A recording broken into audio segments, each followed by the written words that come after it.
bíblico de lo que queremos enseñar hoy en día. Cuando yo digo que a veces la gente malinterpreta que la guerra espiritual es simplemente el tema de una efervescencia de lengua, de esencia de mucho brinco, de romper bancos y sillas, pero cuando salimos de romper los bancos y sillas, hablando de la lengua, seguimos cayendo como víctimas ante una guerra espiritual más fina que establece Satanás en el día a día de nosotros como cristianos. Porque como dijo Pablo dijo en una ocasión que cuando vengamos al templo levantemos nuestra mano, ¿qué? Santa. Sin ira hay que sin contienda. Entonces tú puedes venir a la iglesia, levantar la mano, acabar con todo, brincar todo lo que debe brincar y alzar esa mano, pero fácilmente con esa mano le diste una galleta al hijo de la mañana en ira. Hablaste más lengua que los corintios. Y conoceréis la verdad y la verdad os hará libre. Parece ser que hay personas, según lo que dijo Jesús, que no permanecen en él. Nosotros los vemos, pero al ellos no permanecer, pues entonces no son verdaderamente sus discípulos. Entonces siguen esclavos a las cosas del mundo. Porque él dice, si permanecieres en mí, dando una enseñanza. Bueno, creo que una de las personas que más tocaron el tema acerca de la guerra espiritual es el apóstol Pablo. Así es, correcto. Creo que hay un verso bíblico, un pasaje bíblico donde él dice, de esta manera peleo, no como quien golpea el aire, sino que golpeo mi propio cuerpo. O sea, eso es haciendo alusión de cómo es el estilo, o sea, cómo es su guerra espiritual, cómo él interpretaba la guerra espiritual. Como usted decía ahorita, que hay personas que creen que la guerra se resume en venir a un culto, hablar lengua, pero la guerra espiritual es mucho más profunda, porque el día a día del creyente es un día a día. Dios le bendiga, bienvenido a una entrega más de RJ Contenido que edifica. Dios te bendiga, Dios te guarde. Tenemos un contenido sumamente interesante hoy. Interesantísimo, diría yo. Así es. ¿De qué tema vamos a hablar hoy, mi hermano? Bueno, el tema de hoy, la verdadera guerra espiritual. La guerra espiritual. Y dice, la verdadera, porque existen guerras falsas.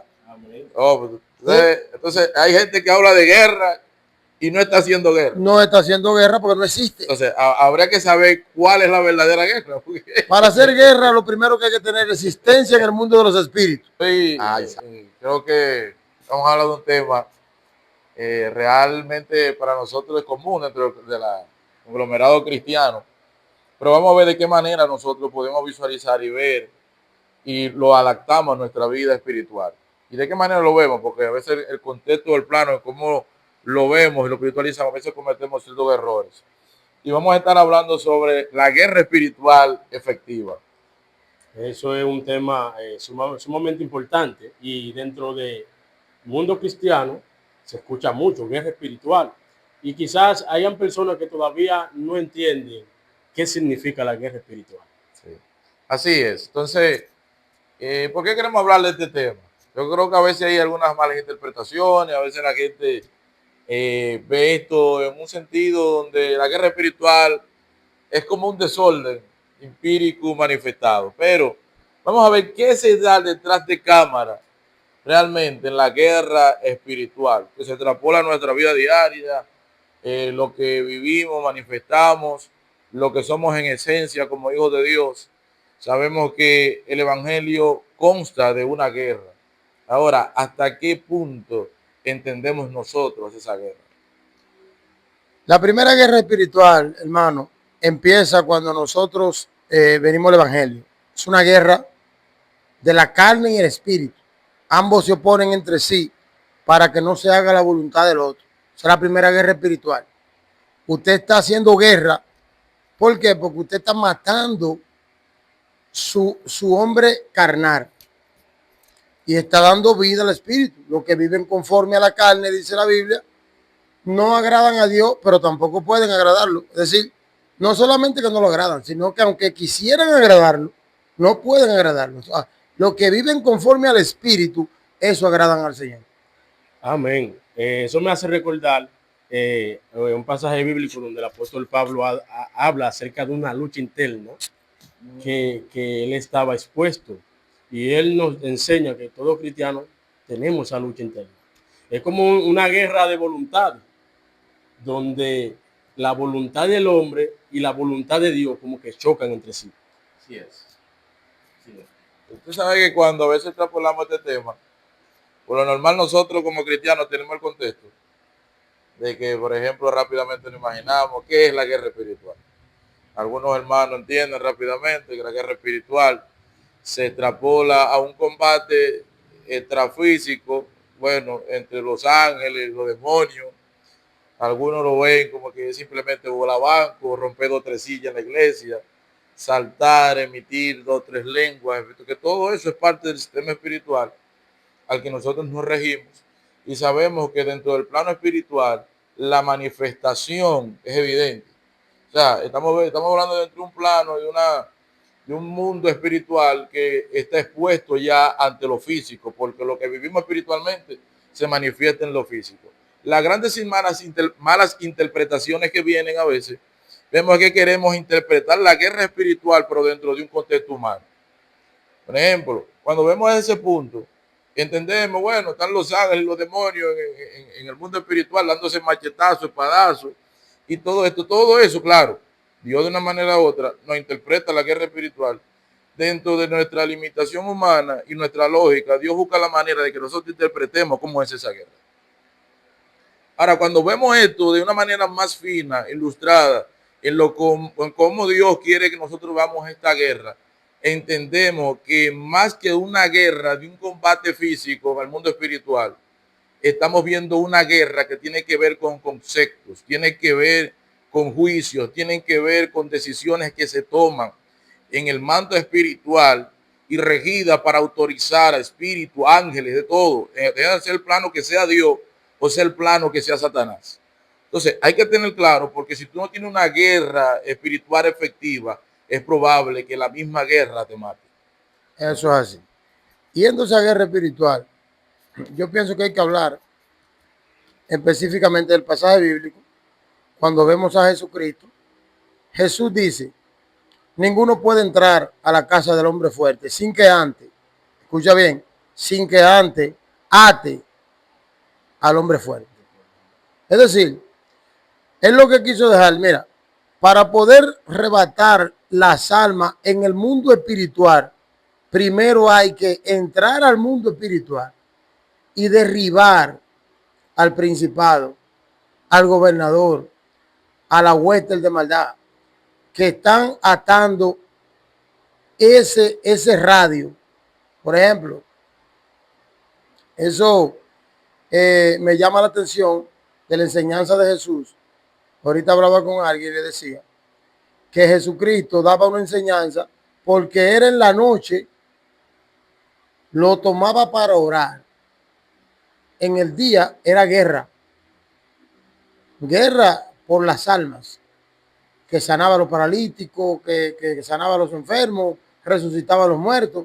Pero en la noche era momento de orar, hacer guerra espiritual en la noche. Y eso fue una enseñanza clara de que Jesús no dejó. Porque él primero, antes de llegar a los sitios, ataba, al parecer ataba a ese hombre de ese lugar. Específicamente, eso era una guerra en el mundo de los espíritus. Primero, antes de ir a arrebatarlo. Cuando ya él venía, era porque iba a cosechar. Ya lo había sembrado en el mundo espiritual.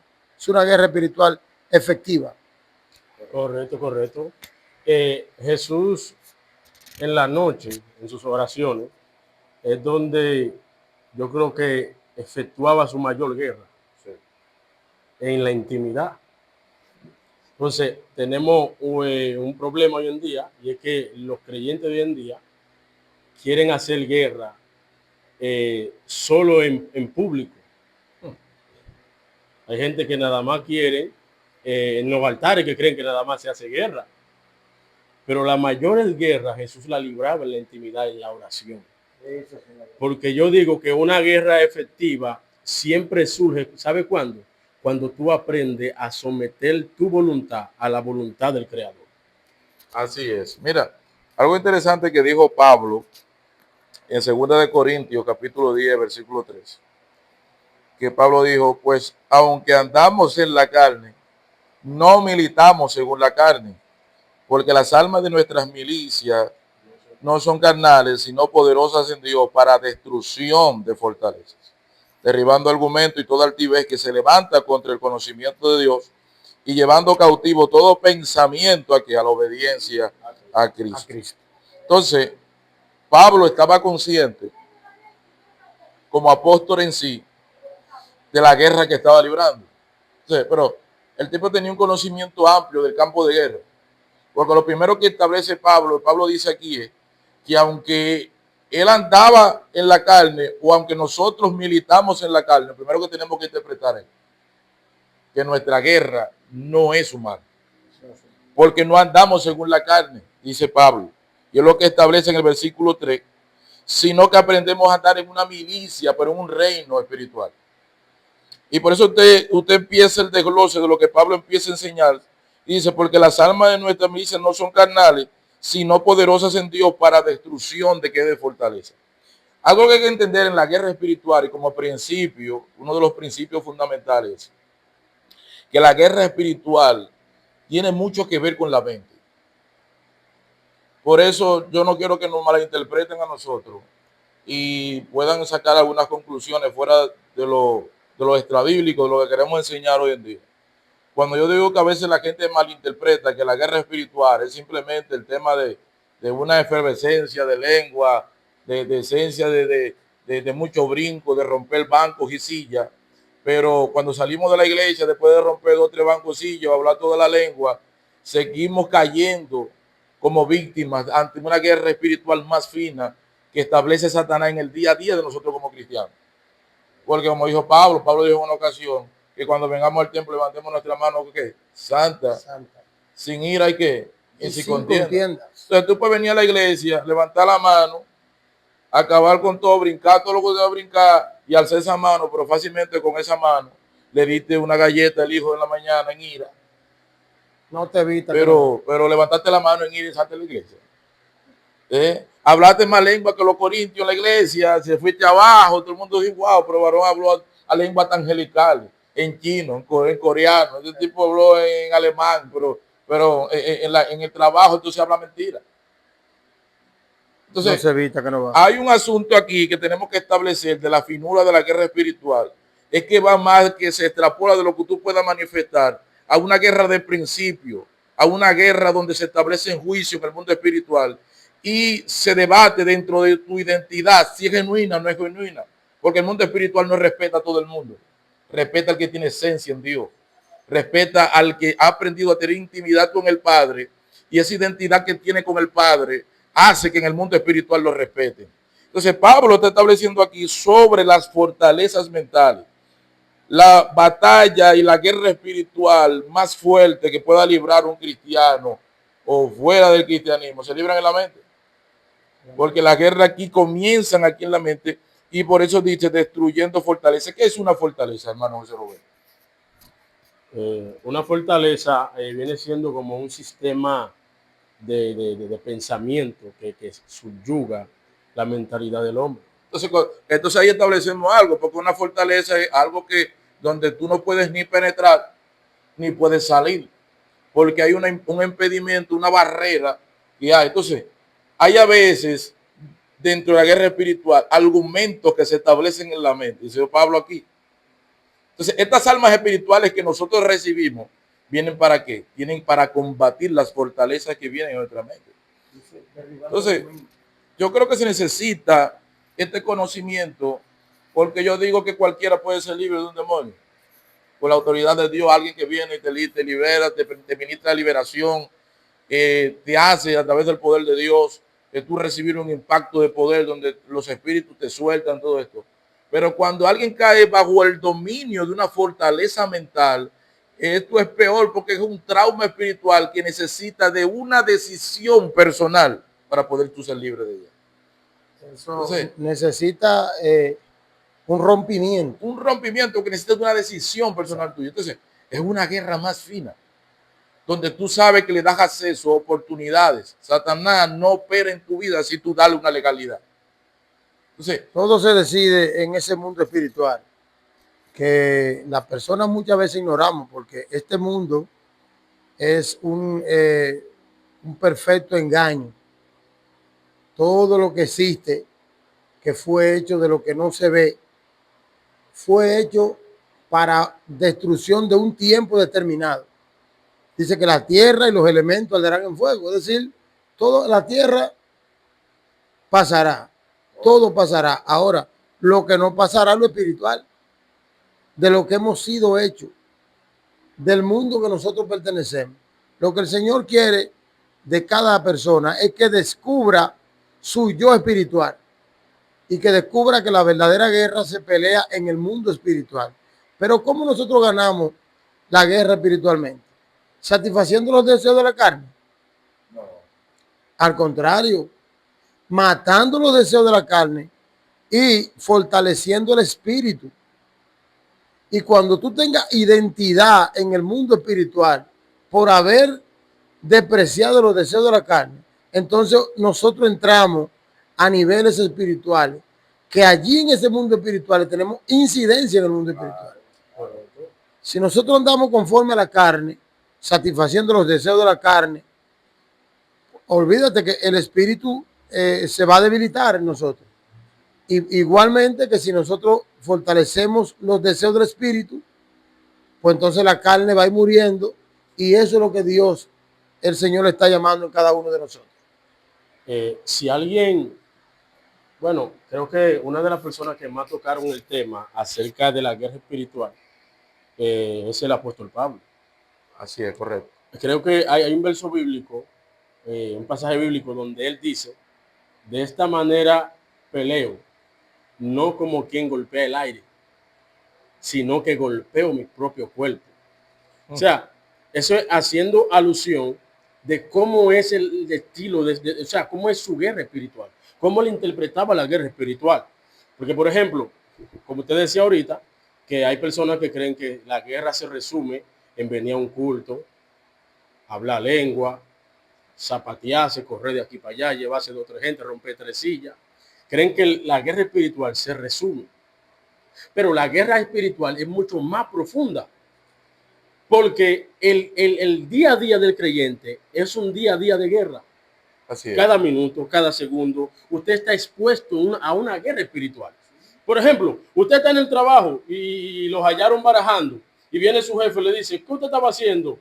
Y usted le habla una mentira, ya usted está perdiendo la guerra. ¿Por qué dice la Biblia? La Biblia habla de las armaduras que uno tiene que tener para poder tener una guerra efectiva. Efesios capítulo 6 habla de que nos debemos vestir con la verdad, con el cinto de la verdad.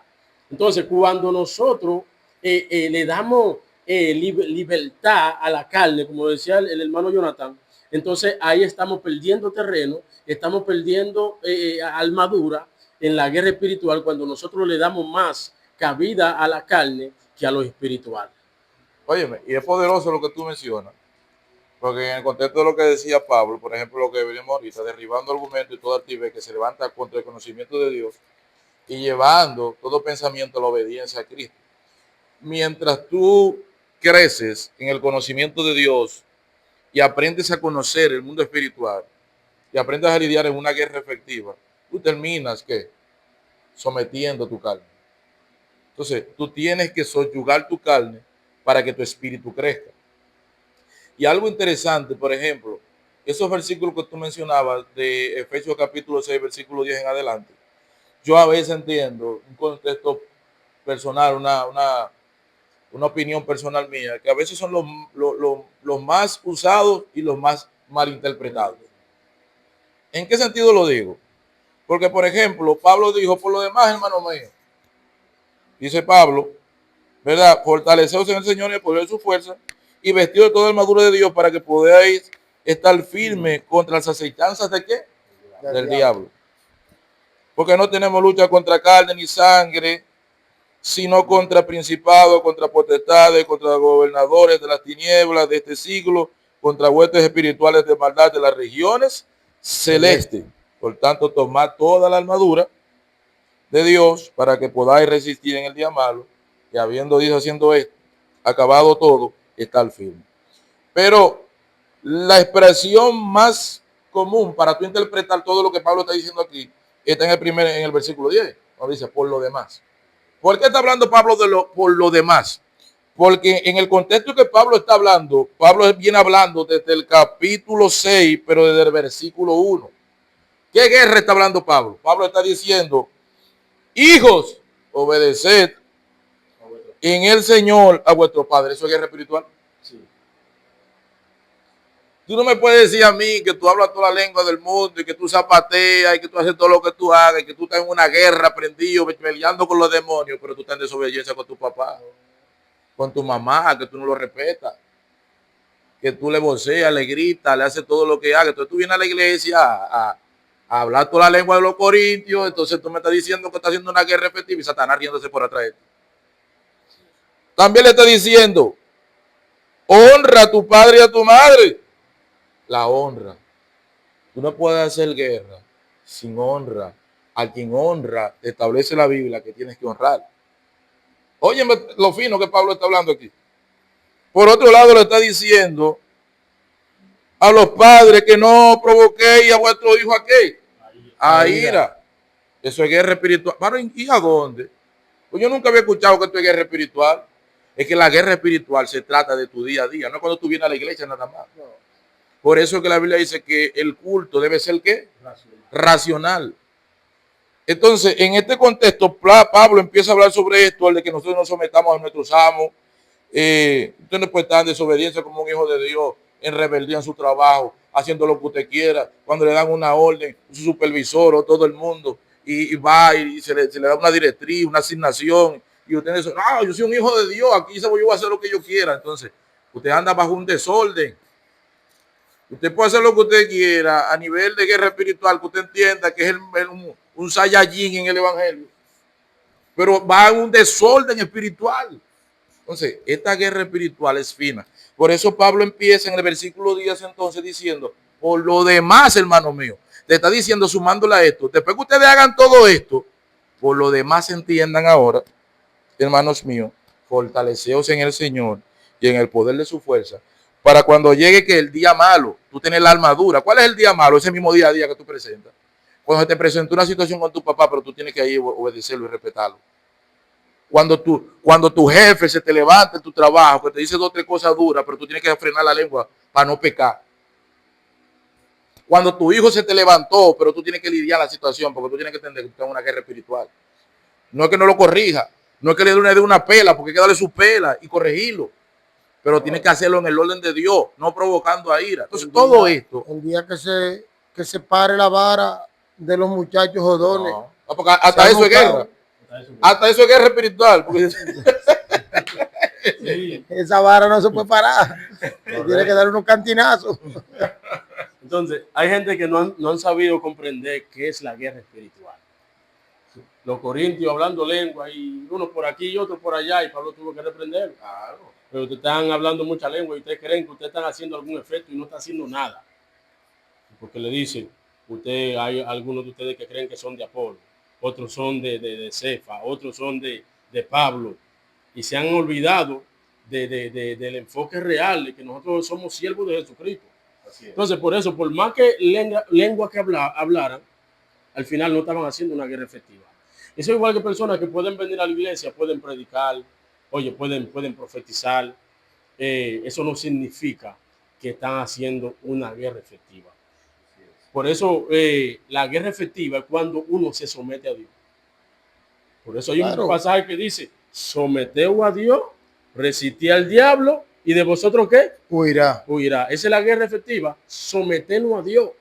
Así es. Porque sometiéndote al Señor, lo que nos quiere enseñar el Señor, y vuelvo y repito, es cómo nosotros dejar de pertenecer a este mundo de materia y entonces pertenecer y tener una verdadera identidad en el mundo de los espíritus.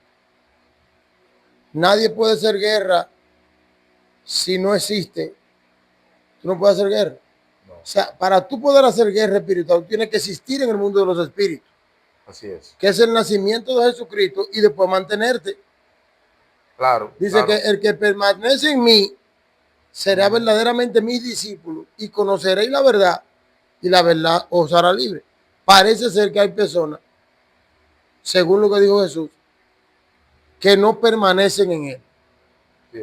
Nosotros los vemos, pero al ellos no permanecer, pues entonces no son verdaderamente sus discípulos. Entonces siguen esclavos a las cosas del mundo, porque él dice, si permanecieres en mí, dando una enseñanza, dice, sería verdaderamente mis discípulos y conoceréis la verdad os lo llevará a una libertad espiritual, que es la verdadera guerra espiritual. La guerra espiritual está en nosotros. Ahorita hablaba con Ari y poníamos una hipótesis. El hombre es como un perro bravo, un pitbull, de esos pitbull que han mordido 7 gente. Bueno, está tan bravo que el dueño agarra y dice, bueno, este perro está tan bravo que yo ni comida le voy a echar, lo amarra en un rincón. Mire, usted puede ser el perro más bravo, que si usted lo amarraron en un rincón y lo dejaron ahí 15 días, cuando el dueño llega a los 15 días, ya el perro no está tan bravo. No, ese perro está flaco así. ¿Por qué? Así nosotros tenemos que amarrar nuestra carne, nuestros deseos. Lo que nosotros queremos hacer conforme al hombre de pecado, tenemos que amarrarlo, no darle comida. Cuando ese hombre muera en nosotros, entonces nosotros verdaderamente seremos libres. Entonces ahí tú vas a hacer guerra espiritual. Porque nadie puede hacer guerra si no existe. Yo no puedo hacer guerra con Ucrania ni con Rusia porque yo no existo allá. O sea, yo no estoy allá. Yo no tengo incidencia. Entonces, así mismo en el mundo de los espíritus, para poder hacer guerra espiritual, hay que hacer la voluntad plena del Señor y no satisfacer los deseos de la carne, que son pleito, enemistad, ira, contienda, maldicencia, odio, rencor, hipocresía, maldad. Eso es, ahí entra, esto es fino, porque por ejemplo lo que tú enseñas y estás hablando, a veces dentro de la guerra espiritual se ignora. Y ahí que yo voy, que a veces nos enfocamos más en la manifestación física. Pero ¿qué se está dando detrás de tu verdadero yo y de tu subconsciente, de tu interior, que patentiza o certifica que tu guerra espiritual es efectiva? Jesús dijo una expresión y dijo, sobre toda cosa guardada, guarda tu corazón. Mira, para los judíos de la antigüedad, yo ahorita estudiaba un poquito para nutrirme sobre el tema y refrescaba la memoria sobre el tema de la guerra espiritual y cómo a veces los judíos veían la guerra. En el Antiguo Testamento no se menciona abiertamente en términos de guerra espiritual ni nada de esto, así ante la antigüedad del segundo templo, la construcción y todo esto. Pero si hay algo específico que se da, era que los judíos tenían claro que había un combate entre dos reinos, entre el reino de Dios y el reino de las tinieblas. O sea, que desde por sí, desde la antigüedad ha existido este combate en el sentido espiritual. Entonces, cuando la Biblia te dice a ti sobre toda cosa guardada, y vemos ya en el Nuevo Testamento, luego de que el pueblo y en el sentido pentecostal empezó a lidiar con la guerra espiritual y las enseñanzas de Pablo, los mismos apóstoles, y en ese sentido, pero vemos escenarios desde el Antiguo Testamento, desde los tiempos de Daniel. En la misma antigüedad, Jehová se llamaba el varón de guerra. En el 15:3 creo que de Éxodo que se hablaba que Jehová era varón de guerra. Todo esto. El mismo Daniel en ese tiempo se expresó que habían guerra, aún hasta las decisiones políticas que había,